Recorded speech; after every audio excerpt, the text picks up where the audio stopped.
I'm going to say something right now, which some might find a little bit choice, but I'm going to say it anyway.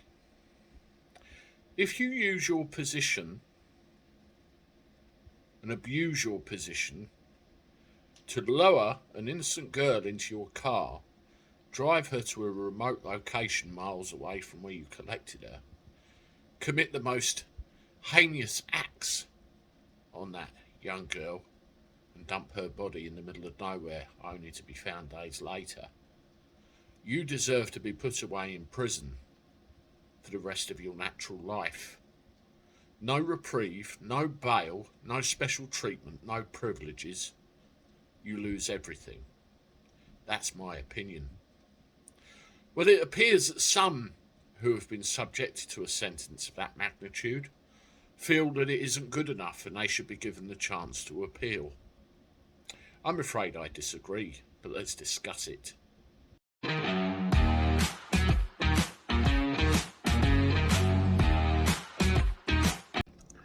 How do everyone? Welcome back to the channel for a Sunday.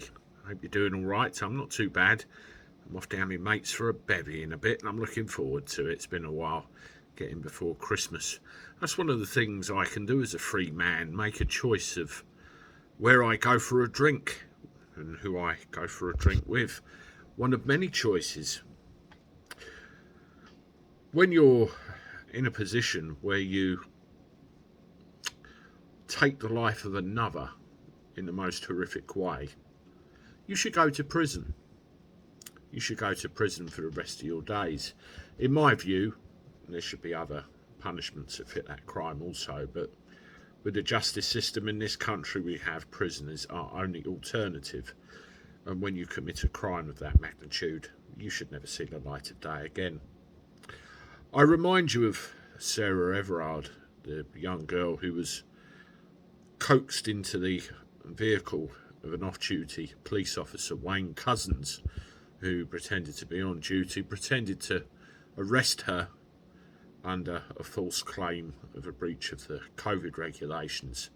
He then drove her to a remote location. We know the rest. Wayne Couzens is currently serving a whole life tariff for what he did, and deservedly so. He should not be let out anytime soon. He should never see the light of day again, and if we had our way, I know worse should befall him. Well, it appears that Mr. Couzens disagrees with us. Have a look at this.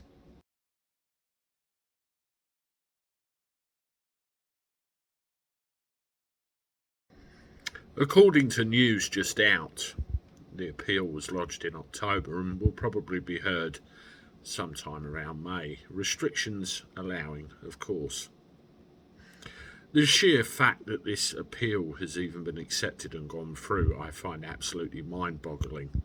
The man admitted his guilt. The evidence is overwhelming. And we know what he did. He's got a previous history of questionable behaviour, shall we say, as stated by multiple witnesses. It's all out there, all for public record. I'm not saying anything out of turn. Yet he's been granted an appeal.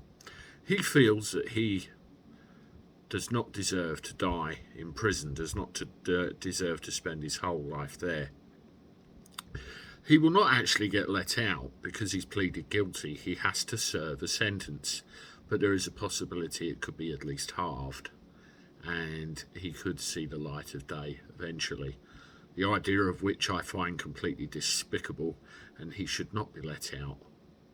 And I do hope when it comes to the appeal that he's left to rot right where he's been left, and rightly so.